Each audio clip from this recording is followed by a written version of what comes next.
Por ejemplo, un país que ha sido muy exitoso en reducción de pobreza y desigualdad, a pesar de la crisis internacional, es Brasil. Con su programa equivalente a Chile Solidario, que para ellos se llama Bolsa Familia. Brasil, en términos per cápita, es más pobre que Chile.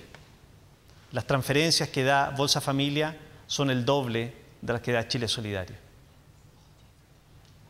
Entonces, tú tienes que imaginar por qué un país, comillas, más pobre en términos per cápita es capaz de dar subsidios más altos. Naturalmente hay que tener cuidado con los diseños, con los incentivos, una serie de cosas que nos preocupamos los economistas para que las cosas resulten bien. Sin embargo, creo que nos ha faltado imaginación para abordar estos problemas con más seriedad. ¿Yo? Sí. Hola, mi nombre es Leonora, soy monitora. Primero agradecer tu presencia aquí, creo que ha sido súper significativa esta conversación. Tengo dos preguntas, tenía tres, pero ya respondiste una, que tenía que ver con la canasta familiar, cómo se reformulaba en el fondo. La primera tiene que ver con la imaginación, con lo que estabas recién hablando. Mi pregunta es, ¿cómo se sobrepone un niño, en este caso tú, o otro niño, o otro joven, cómo se sobrepone a la pobreza? ¿Qué características tiene un niño que no tiene otro? Por ejemplo, lo que opinó el joven allá de su amigo con el auto. Efectivamente, el trabajo y la autonomía económica es una de las principales causas de deserción escolar, que los índices también han tendido a subir y es algo que tampoco aparece mucho. ¿Qué es lo que hace que en el fondo un niño pueda sobreponerse y otro no? ¿Qué cualidades? Y también me gustaría que te refirieras un poco al rol que juegan los afectos en eso. Y la segunda pregunta tiene que ver con las oportunidades en educación en Chile. Algo hablaste un poco de los semáforos, de esta nueva política de las luces rojas, verdes y amarillas, pero en relación a los liceos de excelencia, a la selección que se viene también y a la selección que ya se aplica y que de alguna manera genera también una segregación dentro de la pobreza también. De alguna manera no todos tienen acceso a los liceos de excelencia. Es que quiero preguntar cuál es su opinión en relación a los liceos de excelencia. ¿Qué podría generar o qué crees tú que puede generar en términos de la selección y la meritocracia? Mira, respecto a la primera pregunta, en economía recientemente se ha descubierto, y esto es un trabajo pionero del profesor Heckman, Premio Nobel de Economía, que da cuenta de dos tipos de habilidades que son muy pagadas o que tienen alto retorno en términos económicos. Las habilidades cognitivas y las no cognitivas. Las cognitivas tienen que ver con lo que ustedes saben, su manejo de lenguaje, su manejo de matemáticas, su manejo de idiomas. ¿Okay? Pero hay una serie de habilidades que han sido documentadas recientemente que tienen que ver con, comillas, inteligencia emocional, por decirlo en términos simples, o si tú quieres, capacidad de perseverancia, disciplina, esfuerzo, motivación, que son claves para entender resultados económicos. Te explico. Imagínate que tú tuvieras un gráfico acá, no tengo un gráfico, pero imagínense por un momento, y acá tuvieran algún indicador en el eje vertical de rendimiento. Prueba de actitud académica, CIMSE, ingreso monetario. Y tuvieras acá en el eje de las X, inteligencia. ¿Cómo sería la curva? Positiva. Eso es lo que te demuestra que las habilidades cognitivas tienen un peso importante en rendimientos, por ejemplo en ingresos o puntos CIMSE. ¿Okay? La relación es positiva. Lo que se descubrió recientemente es que para personas de bajo nivel intelectual, el diferencial de ingresos, por ejemplo, es chiquitito. Y para personas de alta inteligencia, ¿sí? La curva va para arriba, imagínate, el diferencial es gigante. Entonces la gente empezó a investigar este problema. ¿Por qué ocurría esto? ¿Por qué había mayor varianza o mayor dispersión en torno a las personas de alto ingreso que las personas de bajo ingreso? Y lo que descubrieron eran que las habilidades cognitivas explicaban esto. En otras palabras, hay mucha gente inteligente con poco esfuerzo.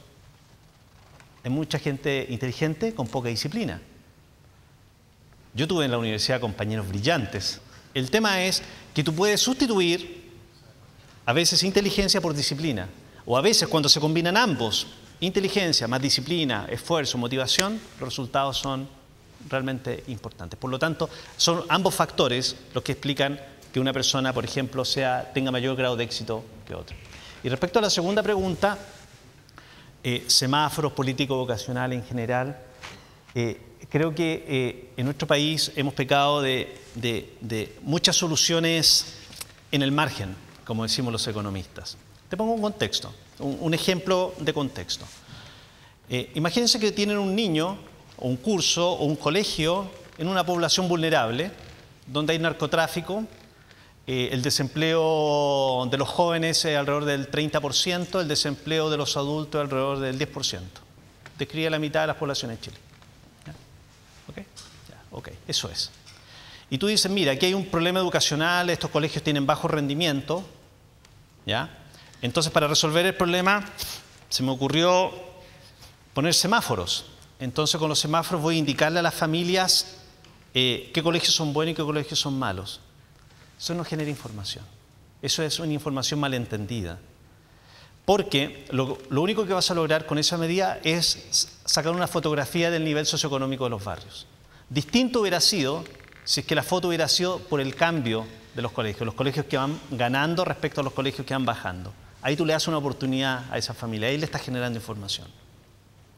Segundo, en ese contexto, supón tú que tú elevas la subvención escolar de 30.000 pesos a 32.000 pesos. En ese contexto, esos 2.000 pesos de diferencia, o aunque hubieran sido 5, hubieran sido 10, son en el margen. No logran cambiar la trayectoria educacional de esos niños. Tú, para poblaciones de ese tipo, debieras diseñar políticas educacionales integradas, en paquete, ¿ok? Atacar varios problemas al mismo tiempo. De otra forma, cualquier esfuerzo en el margen, mi intuición es que va a tener impacto absolutamente marginal. En otras palabras, la suma de intervenciones marginales puede ser menor que la intervención en paquete. Es decir, hay que empezar a imaginarse intervenciones que sean agregadas más que una biblioteca por acá, 2.000 pesos más por allá, un incentivo al profesor, ok, no. ¿Cómo diseñamos un paquete integral para atender a estos jóvenes bajo estas características? ¿Okay? Imagínate, si tú vives en una población con alto grado de narcotráfico, es muy difícil que con la biblioteca o con soluciones aisladas puedas resolver el problema. Tú necesitas una batería de acción para resolver un problema de ese tipo. Hola, yo me llamo Mariela Aravena, vengo de Linares y mi pregunta apunta directamente de que ¿qué elemento va primero? ¿Si el desarrollo humano o el crecimiento económico? Bueno, a mi juicio van de la mano. Es muy difícil, hay una doble... En economía tenemos comúnmente el problema de doble causalidad. ¿Qué causa qué? ¿Ya? Y la mayoría de las veces, y la mayoría de los fenómenos económicos, las cosas se mueven juntas, ¿eh? O covarían juntas, si tú quieres ponerlo en términos más estadísticos. Y este es un caso típico de lo que tú señalas, digamos, ¿no? En el sentido de que crecimiento económico puede ir atado a desarrollo económico y desarrollo económico puede ir atado a crecimiento económico. La pregunta es cómo tú diseñas las políticas de tal forma de que una cosa se ligue con la otra. Por ejemplo, tú podrías tener alto crecimiento económico y que toda la plata te la lleves tú, ¿eh? Y todo el resto nada. Ahí vas a tener crecimiento económico, pero no va a haber desarrollo económico. Por lo tanto, tú tienes que generar los instrumentos, los mecanismos y las formas de tal manera de lograr que, por ejemplo, ese crecimiento económico tenga algún grado de distribución razonable dentro de la población. Por lo tanto, las cosas se mueven juntas, pero tú requieres algún instrumental que permita que se muevan en una manera razonable juntas. ¿Okay? Bueno, la última pregunta la va a hacer el maestro Castro aquí. Que usted haga una pregunta para que usted salga de la pobreza alguna vez. Este es un bandido de marca mayor, así que le conozco el método. Usted sabe que los dos somos talquinos. Y él es de un pueblo cercano y cuando chicos nuestra familia eran amigas, pero después cuando grandes estábamos presos los dos en Huitoque y descubrimos nuestras vidas y resultó que una tía mía era media tía de él, y así de ahí no nos hemos separado nunca más, a pesar de que él vive en Francia y yo vivo en Estados Unidos. Entonces, él está encargado, Dante, de una obra de teatro que tiene que producir acá con la gente. Entonces, yo creo que este tema que hemos estado trabajando en la mañana, ¿qué te inspira a ti y qué preguntas tienes tú para Dante que te pueda ayudar un poco? Voy a aprovechar el tiempo de manera bien corta, porque fíjate que he aprendido muchas cosas hoy día. Una de las cosas, y ayer yo creo, caminando con Fernando, yo le dije a Fernando, ¿cómo quieres tú a este país? Te lo dije. No hubo respuesta, porque no era pregunta tampoco, era una reflexión. Porque yo no quiero tanto este país, porque vivo en Francia, y como decías tú, estoy bien, tengo mi casa, tengo un perro, tengo un auto, tengo teatro, tengo una escuela de teatro, y fíjate que y vivo en París. Entonces, hoy día en la mañana, viendo esta historia, yo dije, ¿cómo estos hombres, y te nombro a ti también, quieren este país?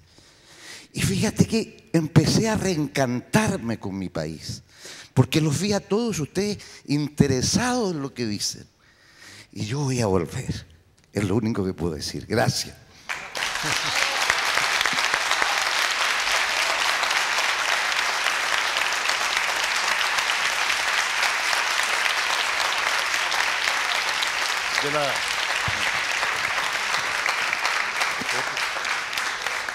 Él sabe hacer lo que muchos economistas no saben hacer, ¿no? Que es encantar. Y yo creo que es más importante que la inteligencia emocional, para que lo pongan en el otro paper que la vamos a hacer para el Banco Mundial, el encanto. Y una de las cosas que yo aprecio a Oscar es que él tenía una mamá de derecha al golpe, pero la mamá cometió un crimen. Fue a visitar a su hijo que estaba preso, que era él. Desapareció. Nunca más se supo de él. Tuvo un cuñado que fue a verlo, desapareció, por el pecado de ir a verlo a la cárcel. Entonces, yo una de las cosas que me alegro de él, y por mí también, es de que a pesar de todo lo que pasó, no tiene rencor. Porque este país hay que quererlo con sus cosas buenas y sus cosas malas. Bueno, eso es. Le damos ahora adelante la gracia. Muchas gracias a ustedes.